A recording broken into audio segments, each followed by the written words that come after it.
I gotta make sure my phone's on mute. Plus you listen all the stories. All right, well, welcome everybody to today's Lunch and Learn. It is a snacks and artifacts discussion on, of course, the wedding dresses. I'm Dr. Catherine Ellison. You might be used to Jen, but she's on family vacation right now. So, riding across the country to California, like a crazy person with their whole family in a car. But she said they're having a good time so far. Anyway, there is a wedding cake in the back. If you didn't get a piece, of course. What other snack is more appropriate for today? And I did also want to tell you about our next lunch and learn. That's coming up on July 9th. And that will be with author Amy Piper, who wrote Secret Michigan, a guide to the weird, wonderful, and obscure, which does feature the Cass Museum in there as well. We do have these in our gift shop already. She'll be available to sign books and purchase books as well on July 9th. But I listed them as $25. They normally sell for $27. So it's a bargain here in the gift shop to buy it here. Other than that, I forgot to print out schedules for today, but if you want one of July and August, there are couriers on the front desk. You can grab one of those. It's got the full schedule. So today, without further ado, our very own chief curator, Andy Schwan, here to talk about these lovely dresses from our collection. Thank you. And then we need to do another round of applause too, because I was very pleasantly surprised. It was a wonderful gift to us. The wedding cake is courtesy of our very own Catherine, so thank you for making the wedding cake. As Catherine said, you know, how appropriate. So I'm glad that all of you turned out today. It's a fun topic.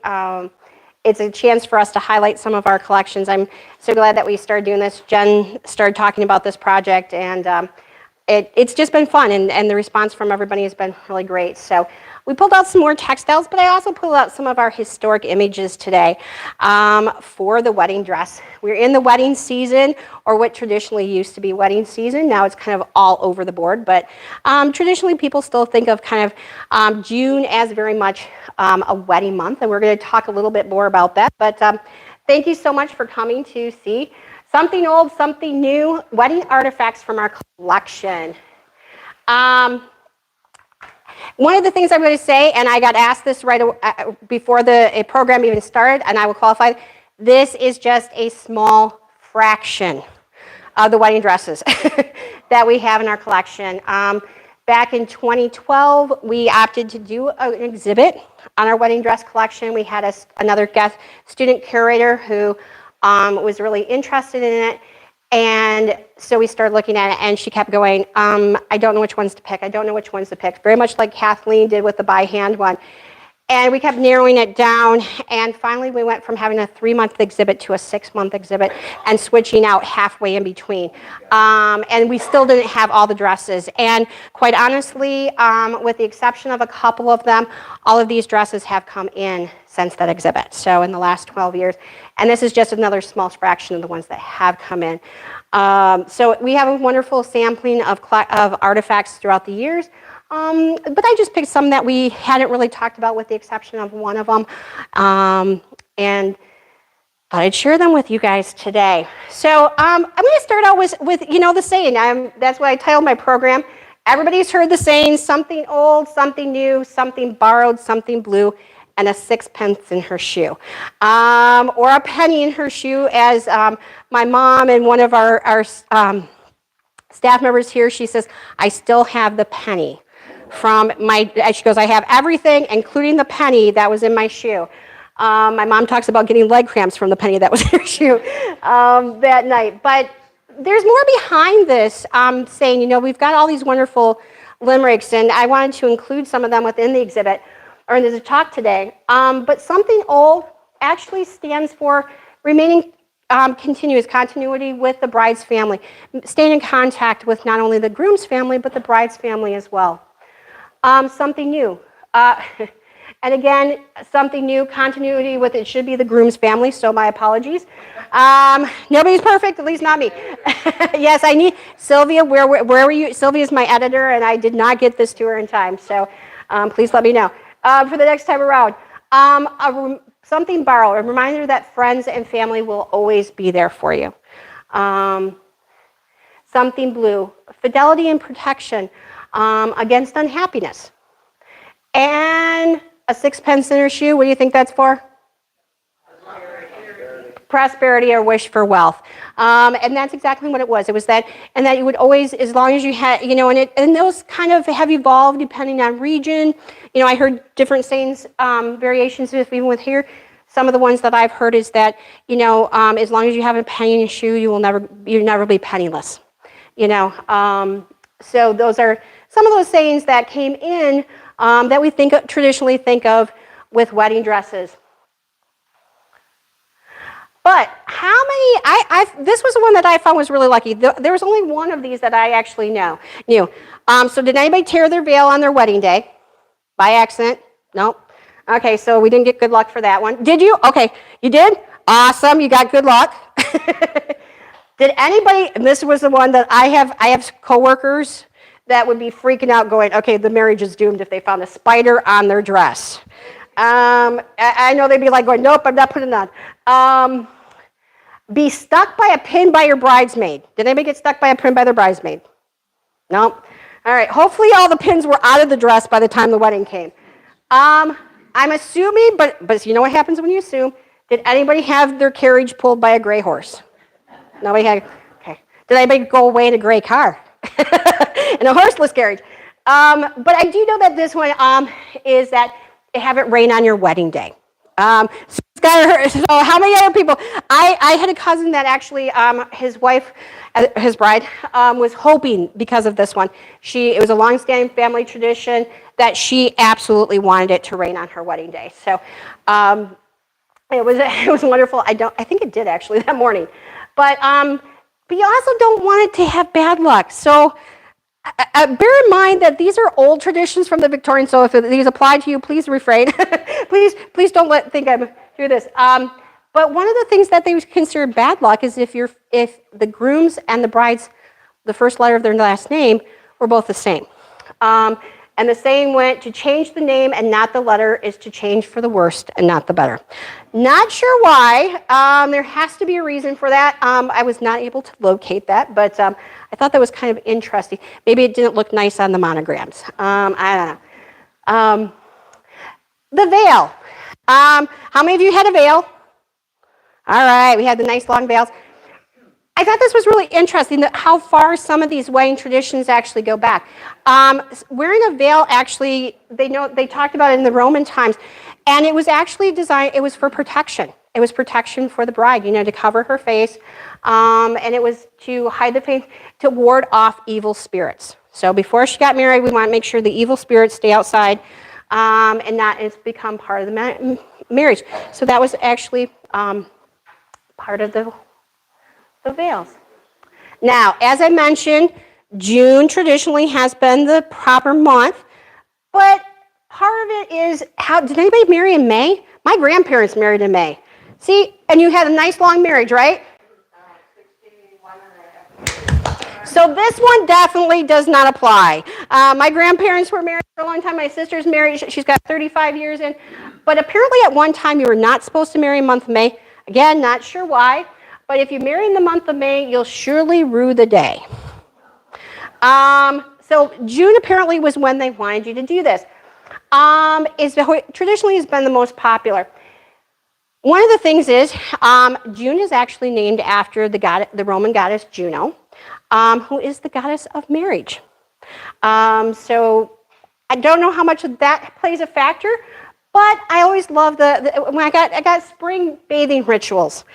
Back in the olden days, we had our annual bath in the spring when the winter clothes went off, and you got there. And part of the reason why you planned June weddings was in the hope that by June they would still be smelling fresh. So that was the reason.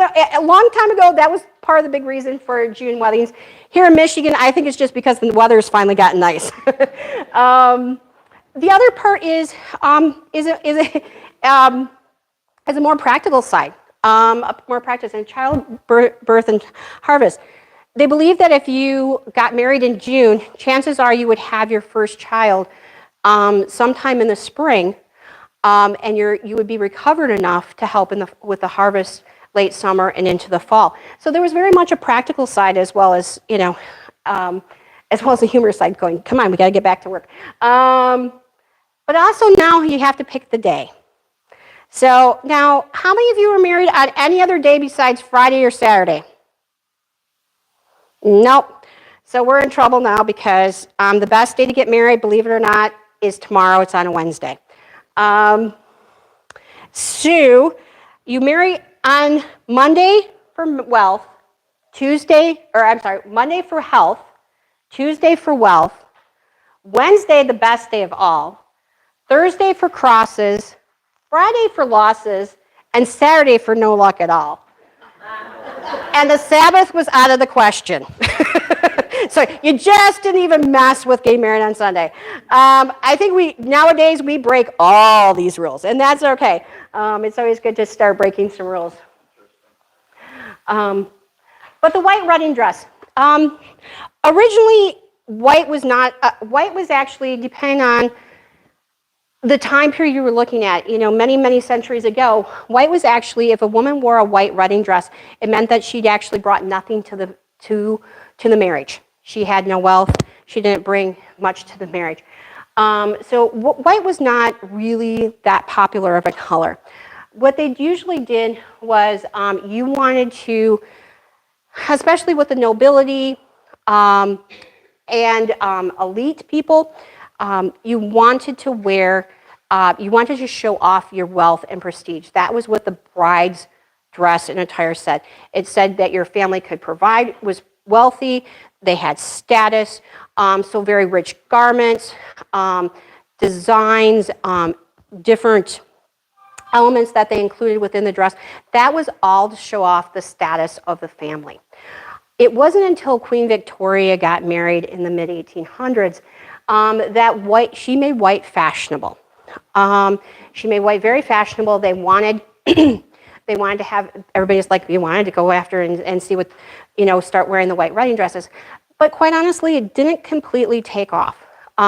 It did for some people, and for more privileged people, more of the elite people. The white wedding dresses did take off, but some people still saw it practical. If you were talking wedding dresses here, it would be, I'll show you some pictures here in a second of some of the wedding dresses here. Even though these people are well-to-do, you have to remember that we had plank roads out here and plank sidewalks and dust. And so it was just like, we still want those wedding pictures to look nice, right? And having a dusty, dirty white dress that we have to get in and out, that just didn't seem the right image, again, that was projected. So even though there was a lot of people that did start, she set the trend to start having that, they didn't really kind of take over those kind of colors. Lots of different color wedding dresses. Again, we have our lovely saying here, white you chose right, blue will be true, yellow is ashamed of her fellow, red she will wish herself dead, gray you will travel far away, pink of you he'll always think, green, ashamed to be seen, and I'm sorry because who told me that you had a green? Sylvia told me my mom had a green wedding dress. And I'm like, Sylvia, this was, and black, you'll wish yourself back. And I have a good friend, one of our curators, when him and his wife got married, he had the white suit. She had a beautiful black and ivory dress. So again, those things have gone out the window. And a lot of these sayings are also based on Western culture. If you're in other cultures, white, especially Asian cultures, is color is very much, and in particular red. Red is considered a celebration color, hope for the future. It's definitely, it's very different. Whereas white is actually used in many cases for funerals there. So just opposite. Again, those trends are starting to change. You're actually starting to see a lot of even Asian brides embracing the white wedding dress. They will maybe, if they come from a traditional family, they will wear their traditional colorful clothing. But then for the reception, they will change into a white dress for the reception. So you're seeing some of those changes happening. It's really fun to live in an age where you don't have to play by all the rules anymore. But these are some examples of some pictures from our collection. You can very clearly see, and in fact, the colored one right there, that these wedding dresses are not white. And you can see their lovely long veils here. I love that. Hers is very basic. This one, I love to tell the story about this wedding dress because this wedding dress was here.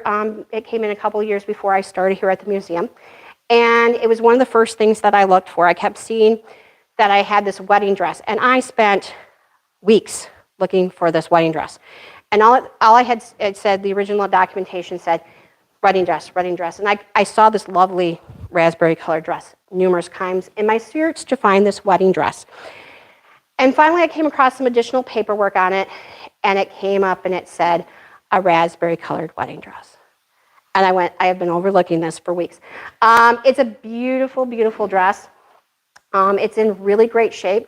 One of the things that I wanted to address, if you get a chance, please feel free to come up. One of the things that I do ask, because I don't have stanchions in here today, please feel free to come up and look at the dresses. We ask that you please don't touch them, and please don't bring any beverages or food any close to the artifacts. But please feel free to come up and enjoy them. That's why we put them on mannequins, and I didn't stanchion them off. But one of the things that I told Tom that I was going to talk about today is this example. I mean, the color fastness, the color of this dress is absolutely beautiful. If you get a chance, you can look down the side of the sleeve on that. And we have other artifacts. There's a piano upstairs that has the same issue. One of the things that we say is there's a reason why we always talk about not putting artifacts, especially things that are have color issues or are fragile, on display length of time, is because they will fade. We don't know, this happened prior to us getting it, but you can see that, that it has happened. And so that's why, when some people say, we always tell people that only about 10% of our collection is on display at any time. Part of it is so that we can tell a variety of stories and show as many of our wonderful artifacts as we possibly can. But also it is to preserve it as much as possible for future generations, because we know, you may not always see it, but we see, over time or when we get something in, I can look through because we have to detail it. So we look through and we document the fact that this is how it came in. So we can see if there's changes. We can see if there's color changes and stuff. So this was actually noted and stuff within the collection, but it's still a very lovely piece. And I wanted to bring it here today, just because it is one of the pieces that came. One of the things here too, it is from Saginaw County. And one of the pieces, the reason for the color is because these dresses were more practical too. They were intended to be worn again. A white wedding dress, chances are, would probably not be worn again. How many of you have worn your wedding dresses again? Exactly. How many of you have them boxed away and sealed, vacuum sealed inside? Yeah, I was going to say, I know that a number of them. And so that's what it is. It's like these things, these dresses, a dress like this could be worn again. And so again, it was more practical. It was a practical time. So all you have to, they had these lovely veils, you had lovely flowers, but you didn't have the elaborate wedding dress that then proceeded to get put into the closet. Some people did, but a lot of people continued to have a nice fashionable dress, but showing the rich fabrics, all the lace that you see in this particular one. Again, it tells the story of the status. Sandy? Yes? Before you go on, can I ask a question? Yeah. Do you have any veils? We do have some veils. We do have some veils in the collection. I did not bring any over. Veils are extremely problematic because, yeah, exactly. We have more headpieces in the collection than we actually have veils. Lots of times the veils, because of the nature of the material, and that's always an issue, like these probably would have been some type of a tulle, but they also wouldn't have necessarily been a synthetic. By the time that probably most of you were getting married, there was enough synthetic element to them that they do deteriorate. These some hold up better. Believe it or not, some of the older ones hold up better because they were actually more of a material than that tulle that was made from synthetic. stuff. And so we do have some. Sometimes what they do is they hand us and they say, here's the crown, and you can see the crown, and there's this wad. It's literally a wad. And it's like, and they don't want to take it apart, and we're not going to take it apart. We're keeping it together because it was intact, but it's one of those things that, as curators, we have to address. We have it, but it's like, okay, at some point we have to make a decision as to how we're going to preserve either the headpiece or the veil itself. So we would always err on the side of saving the headpiece for sure. You can see in these two pictures, again, these are from our collection, a much darker wedding dress right here. This one might actually have been white. It's kind of hard to tell, but it may have actually been a white wedding dress. Now, as we get into the 1900s, and I'm just going to basically do the 20th century. We do not, and then one of the things I will say, so once we get up into like the 80s and 90s, I think I have one or two dresses from the 80s. Don't really have anything from the 90s, and do not have anything from after 2000. Yeah. Like, oh, I'm sorry. Anybody else bothered by that? How's that? More? There. Okay. All right. Sorry about that. Thank you.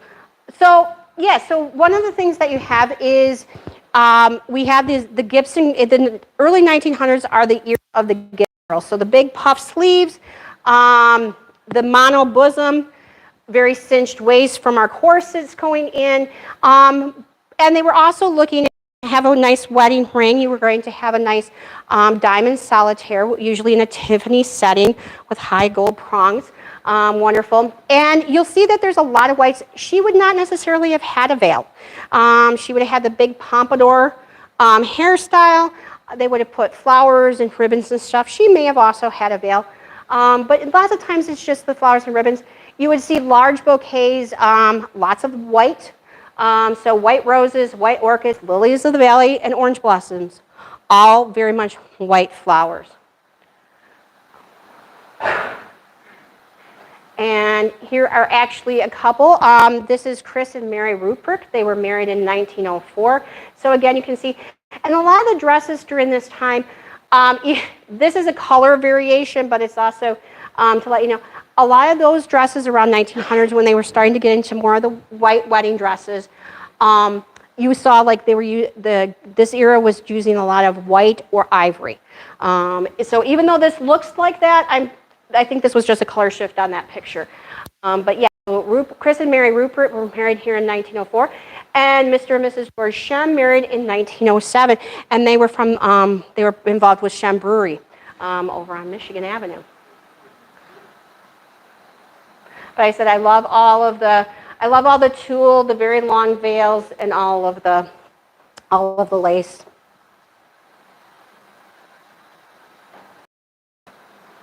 When the 1910s came in, one of the things, and I'm going to bring that in, it said the Merry Widow's hat. And the first person I thought was this iconic picture from the Titanic.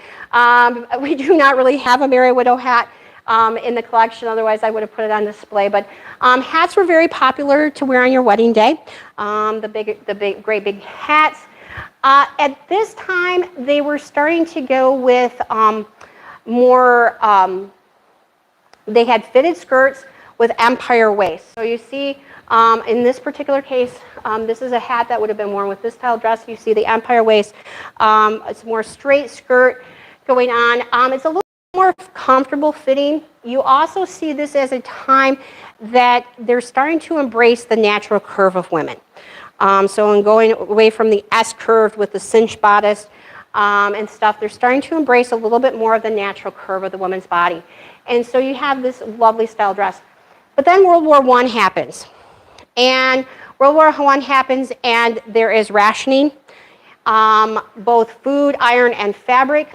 And so it's harder to make some of the layered looks with all the crinolines and everything like that. And it just doesn't seem practical anymore to have the really long dresses that go on the ground and stuff. So you're starting to see shorter dresses, what we would now probably consider T-length. They're not on the ground. They're a little bit higher. They would layer what fabric they had and cut different angles to create a more of that layered effect. They had, and again, you can definitely see the difference between this. This is a more natural shape for the woman's body, definitely by the end of the 1910s, during and after World War I. By the 1920s, and in particular, in 1920, the suffrage movement succeeded in helping to get the women's right to vote passed. And suddenly, women's wedding dresses, we went from showing no ankle to showing ankle and more leg. It was considered, very risque, but at the time, that was what they were embracing. They were embracing the freedom. They were also had the dropped waistlines, which then that meant they could go away from having those tight-fitting corsets. That freedom was wonderful. Also, Coco Chanel embraced the idea of the white wedding dress, and in particular here in America, and that is when Americans really started saying, okay, we have to have white for weddings. I always love, so our dresses were nice and short. We had these wonderful beaded and often floral headpieces, but then we had these really long veils, that train veils, which was absolutely wonderful. But they also had trains on the dresses as well, but lots of times too they were on the veil. The veil was itself was actually the train. Another break from tradition that the 1920s bride did was actually they wanted a little bit more carefree, again, breaking from tradition. And one of the things you see is during the 1920s, you see a lot more elopements. A lot more people are saying, hey, you know what? We don't need to have the big fancy wedding, and we don't need to go to all that stuff. We're just going to go elope. So they go to justices of peace instead. So this is Mrs. Harold McClurg and her dress from 1924. Based on that, I'm assuming that she did not go to the Justices of Peace with that trail. And the beautiful candles there.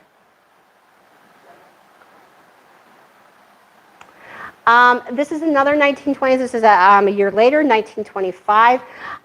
It's from Kochville Township. And this is the Margaret Hoff and Beaker.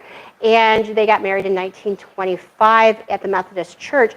And her dress, again, this is, you can definitely see it. We actually have this dress in the collection.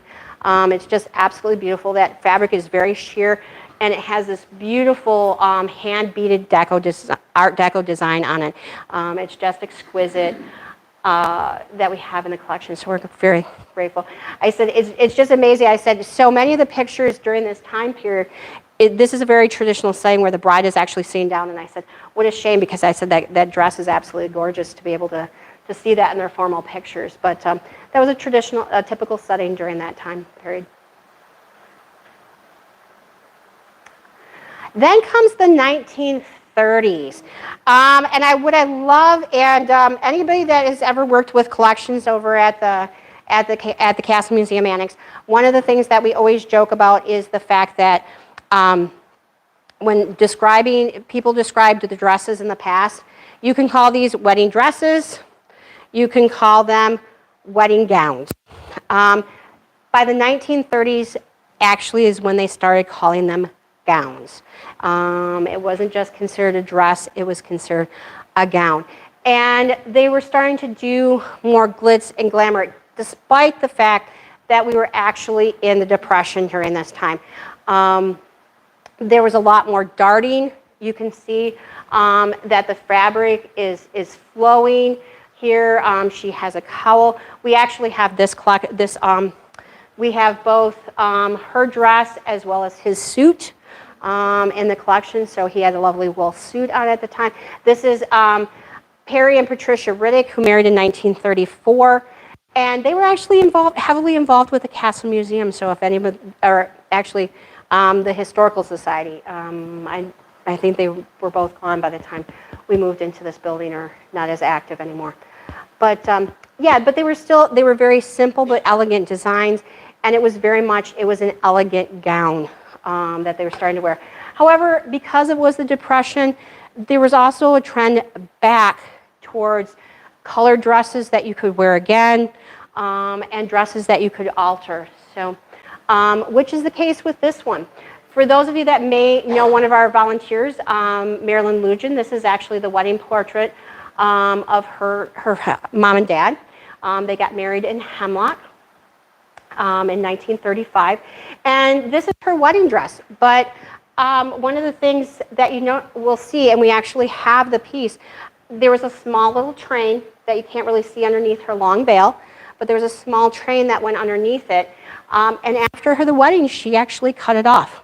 And that was not uncommon. They would actually, this one did not get re-dyed, but lots of times, even if they wore the white wedding dress, they would re-dye it afterwards. So not only would they alter it, but they would re-dye it. If you get a chance, and let's see.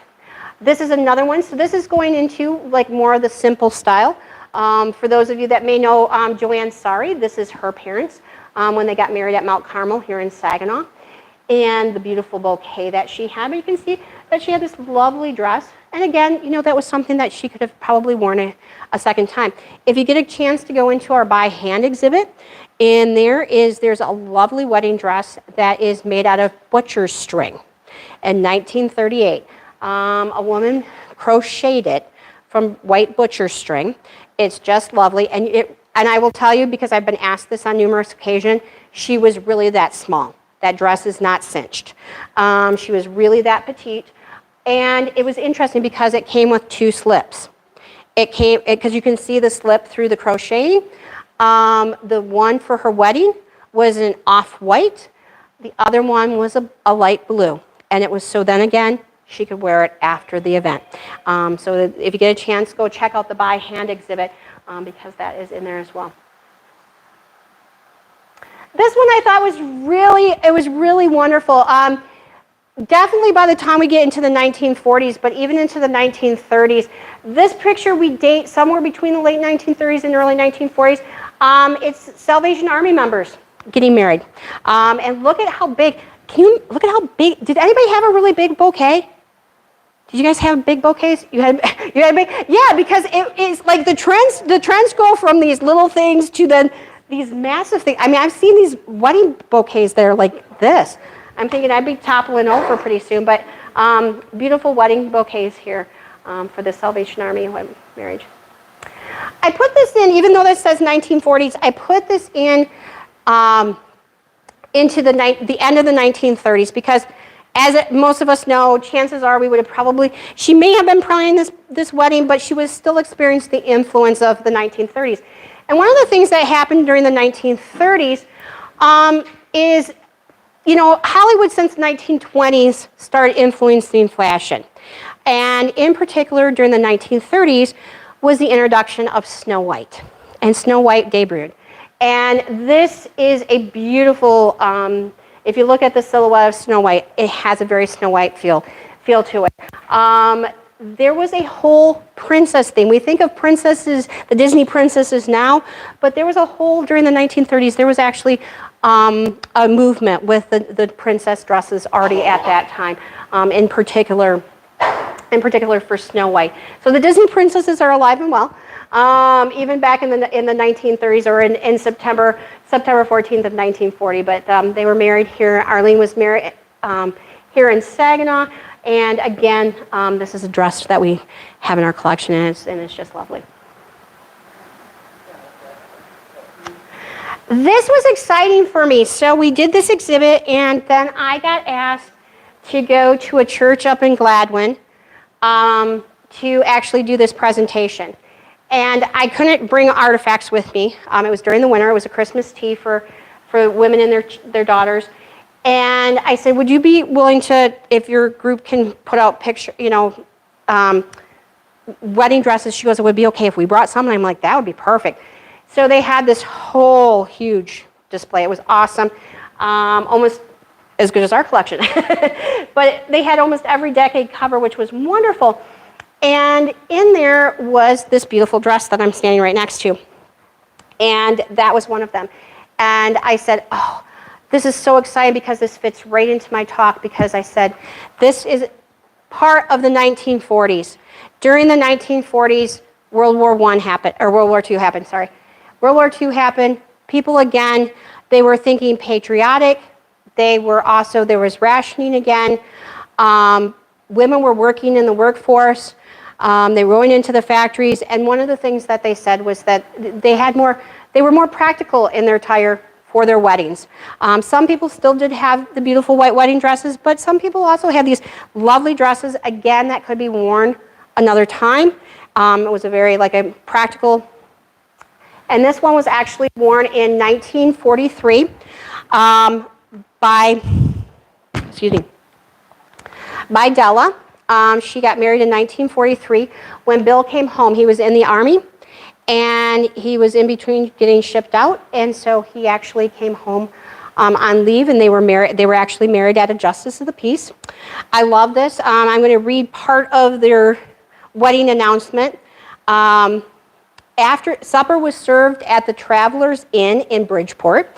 They were married by a Justice of the Peace in Bridgeport, followed by a reception for 65 guests at the bride's family's house, or at the groom's family's house. Is where the reception is. So I'm not sure who got invited to dinner, but then they partied afterwards, which is always good. And so these were lifelong Saginaw residents, and it was really wonderful. I got to talk about it. And the lady that donated this was not able to be there at that event that evening or that day, and the lady that had booked it came up to me, and I said, this is wonderful. This is a perfect example from that time period. And there was a picture. So this is Della right here. I love this because she has this wonderful design here. I don't know if this was something that was added later, but based on the size of that corsage, I think that would have helped to support it. I don't know. It's hard to tell if that was actually on there afterwards or if she had modified the dress afterwards. One of the pieces that we no longer have is the belt for this. That belt was not included with the donation. We're still hoping that they'll find it. But the person that had actually asked me about the talk came up to me and she said she wasn't able to be here, but she was wondering if you wanted it for your collection. And I'm like, well, yes, I do. It was a surprise because I was outside of Saginaw County, but it's a wonderful piece from Bridgeport, which has a wonderful story to tell. And then the 1950s hit.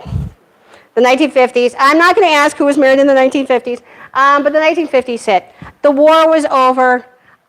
People were happy. They were excited. They wanted to celebrate. And suddenly, the return of big, beautiful dresses and wonderful, everybody wanted to feel like a princess on their wedding day. They wanted to feel as special as they possibly could. And they had the big, beautiful dresses and the big, wonderful receptions. This is Heil and Mary Rockwell. For those of you that maybe are familiar with Liebermans, they are connected to the Lieberman family here in Saginaw. That's a picture that we have in our collection from 1958. But they have the big skirts and the long trains. And you'll see Margaret Haskey's wedding dress, and her wedding dress is the one that's right here in the middle. We have lots of wonderful portraits. We actually have a large portrait from her. She got married in Hemlock as well, and her husband lived in town for a while before moving to Hemlock Road. So again, like with the family in Bridgeport, they stayed in the Hemlock area, which was wonderful. But again, it has wonderful flounces with lots of lace, a beautiful, beautiful train behind it. And then the roses and the larkspur make up her bouquet. So you're starting to see color. So we have these wonderful portraits too that were added to the collection. And then there's Karen Ranke. And Karen Ranke's dress is right there on the other side of Margaret's. If you come up, you can actually see and it's harder to see on these pictures. Right here you can see a little bit. It looks like a little bit of a bullseye. It's actually beading to accent the floral designs in her dress. And it's throughout the dress. So you can kind of, if you come up, you can kind of take a look at it. I love the pics. But one of the things with both Margaret's and Karen's weddings, suddenly you're seeing pictures in color. So we can see what the flowers look like, what the dress looked like, what the bridesmaids' dresses look like. I love this because we have this wonderful one with the little flower girl. So again, it's talking about how wonderful the weddings were. Beautiful cake here, wonderful rings. And one of my favorite pieces, this particular dress was purchased right across the street over here for $103. How many of you want to buy a dress for $103? That looks like that with that much lace, but we actually, it's got her name on it and where she resided, and on the back it says Weekman's.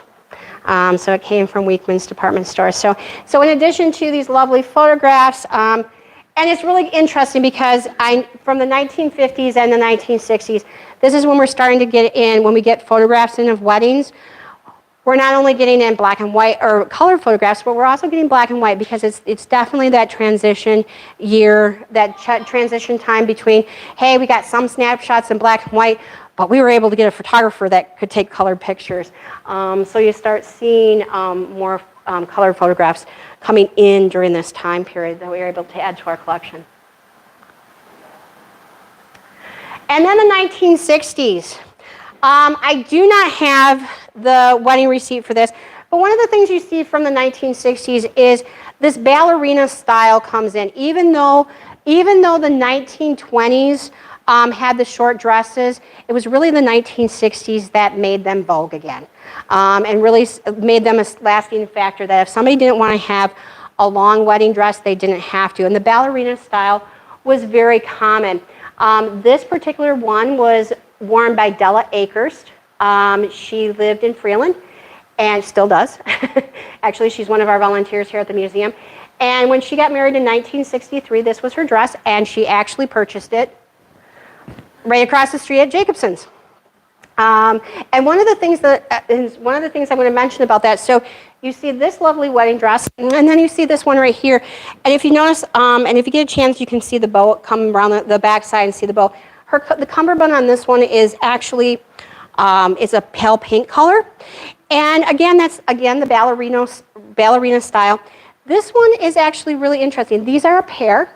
And what I mean by a pair is this particular dress is actually from 1949. 1949. This one's actually from 1950, so almost 1960, when again the ballerina style is coming in. This is from her first wedding. Her first husband was killed in a car accident right after, about 5 years after they were married. And this particular one, but she found another love of her life, and it's from Arlene Mosner. And so Arlene Mosner gave it. The velvet one is very heavy, and it was actually hand sewn at the Brewer Arcade here in Saginaw, is where that one came from.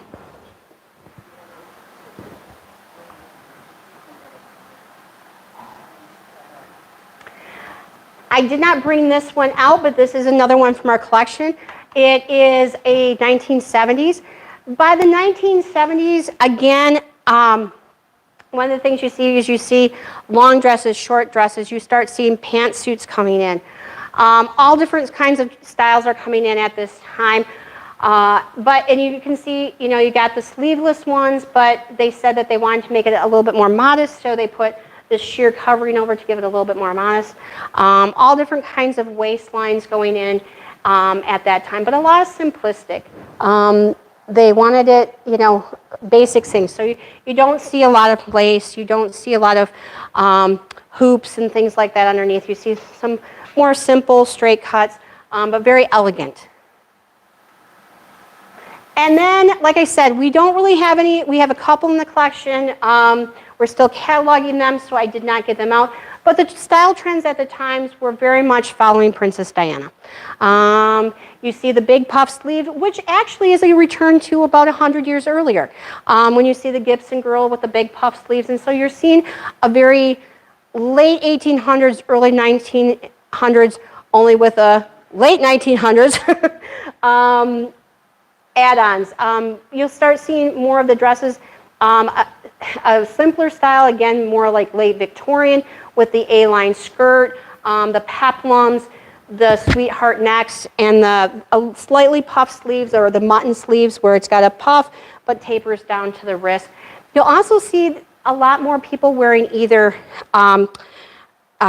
wreaths of flowers attached to a veil, or you'll see a lot where a lot of the brides were actually wearing hats during this time period as well. And then the 1990s. 1990s you started seeing, again, lots of different things, but one of the trends that you start noticing are either things with very simple sleeves or no sleeves at all, straps. I found this was really interesting. Does anybody have an idea why you see so many strapless wedding dresses today? It makes perfect sense to me once I figured it out, or once I read about it. But I'm like, at the time, it did not make sense at all. Does anybody have a guess as to why they were why they're so popular now? With mass production of these dresses, it's a heck of a lot easier to alter a dress with either no sleeveless like that or strapless than it is to have to take off the sleeve, cinch everything in, adjust it. Yeah, it's like that light bulb moment. Oh, that makes perfect sense. And so that's part of it. Now you see brides that have different shrugs. Sometimes they'll change sashes and bows. You also see this particular one is from the 1990s. None of these are from our collection. Neither that one or these two are from our collection. But you can see the influence of like previous decades, especially in the 90s, early 2000s. You start seeing the retro look. You know, people are starting to look for a retro look. They're starting to wear their mother's dresses. One of the dresses that we recently got in, it's still waiting to be signed off by the donor. It's actually been worn by 3 or 4 different members of the family. And that's part of the cool history. It's like we have pictures all the way along of that, which is going to be a wonderful story and a wonderful addition to our collection. Awesome. And that is actually the end of my program. So anyone have any questions? Sylvia. Are these 2 dresses, you think, the actual color? Or have they changed from pure white to? I would say, in my opinion, and I'm not a textile expert. I will say, my guess is both of them kind of. This one more so than that one. This one based on the pictures, but again, there's color shifts with pictures too. So sometimes it's hard to tell. This one may have experienced some color shift, but I'm not quite sure. And the reason why is because the beading actually matches the ivory color. And I was looking at that today because I was thinking about that. So yeah, if you look at the beadwork up here, it's again this creamy color. But then if you look at the lacing around it, you notice that actually you see that this particular lace that's around there that's been appliqued on is actually more white. So it makes me think that this one has had a color shift. This one might have had a slight color shift. I actually met Margaret. She is very pale, so I could see her using maybe an ivory dress with that one. This particular one, I do know is that color. I know her bridesmaids because she got married on December 3rd. One bridesmaid was in red velvet and one bridesmaid was in green velvet for Christmas. On that particular dress. One of the other things that I love in particular, you can see underneath there is actually the handholds for them. All of these actually have handholds, so all the ones with the trains, with the exception of this one, actually have handholds or finger loops and stuff. I find the one that for Karen down there on the end, hers is actually meant to be attached or detached. It's actually a piece of elastic, and it gets hooked in to both the dress as well as the skirt. So I found that was interesting. There was also a time during like the 1950s and 1960s when you start seeing detachable trains start coming in so that you can enjoy your wedding reception without having to hold up your dress or just having it trail behind you. as well. So it's really fun to see some of those interesting features. The wedding dress, and if I can go back here real quick, I can show you. Please pardon my thumbing through here. Oh, this one. This one, these were, I love this time period, especially the 1910s, early 1920s, with this style. They want everything to lay exactly where it's supposed to lay, even down to any kind of beadwork. This has some beadwork. It has beadwork all up and down. And so one of the things you have is in addition to these layers, you also have all these little minute eye hooks and itty bitty little snaps. And it's kind of like the little nesting dolls, only it's worse because they hide them. It's nesting dolls that have been hidden. And it's designed so that everything hangs exactly the way it's supposed to and in exactly the position that it's supposed to. So this actually has lots of little snaps and layers so that it would actually hold and kind of like I always, if you get a chance to go into the by hand exhibit, after marriage, hopefully comes kids, and the one baby bonnet in there, it kind of is up and it's linen and it has tatting around it.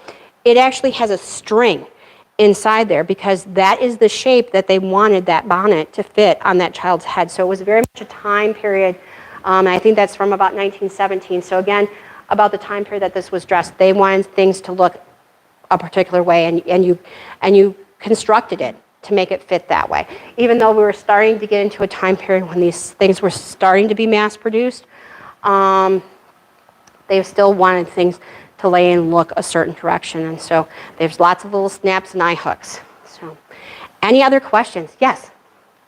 Well, it's a comment. Sure. I remember seeing a lot of old pictures of the bride, and they would be in black dress. And I remember reading that very often they were married in their best dress, which was a black dress. Yep. And I wondered about seeing so many pictures of women in a black dress. Yeah. Yeah.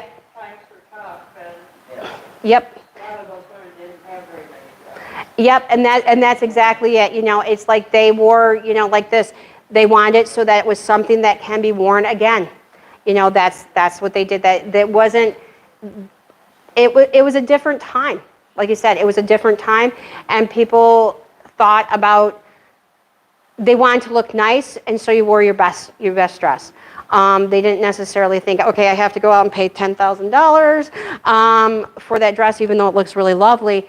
They went to the closet and they were very practical because they didn't have it. Yes? Are you working on getting the 2,000 dresses? Because now is the perfect time to try to get somebody. That is one of the things. One of the things I'm always open for discussions about new wedding dresses. If my coworkers, as far as our collections team, hears me, they're always like going, "No, we got enough wedding dresses." But we do have a wonderful sampling, and so getting some from the 90s, 2000s, 2010s, we are looking for some of that. The biggest thing that we always tell is. Our mission here is to tell Saginaw County history. So thank you. Yes. So one of the things we're looking for, give us a call. I'm always happy to have people give us a call and say, hey, this is what I have. Would you be interested? And one of the things we always do is if it doesn't fit our machine collecting policy, we try to find a home for it in another location. So thank you. Yes. Jan. I had read also that you mentioned about May for the bath and getting married in June. Mm-hmm. But that's how the bridal and wedding bouquet came about, because it helped to mask the smell. Because you had all the people with air conditioning. Mm-hmm. Yeah, when you see some of those, especially the Victorian, and as I'm hitting my microphone, so sorry for anybody that's on Facebook right now. But one of the things is, they have you see the little corsages and stuff like that. Even during the Victorian era, even when they were bathing a little bit more, it was with all the layers, no air conditioning, think about last week, and it was, that was definitely, flowers were designed to help that situation. make things look pretty, but they also help with the smell. All right. Any other comments or? Yes. I had a fingertip fail. Yeah, that was one of the things. I was like, I said, I was joking, and that's why I was, I didn't put, I said I put more information on than I was actually, so I figured if somebody wanted to read more, they could. But yeah, there was lots of different types of veils. Fingertip veils were one where it just came, it wasn't the long ones, and that was more popular during like the 1950s. Yeah, definitely during the 1950s, they wanted the big skirts. The big dresses actually kind of replaced the long veils.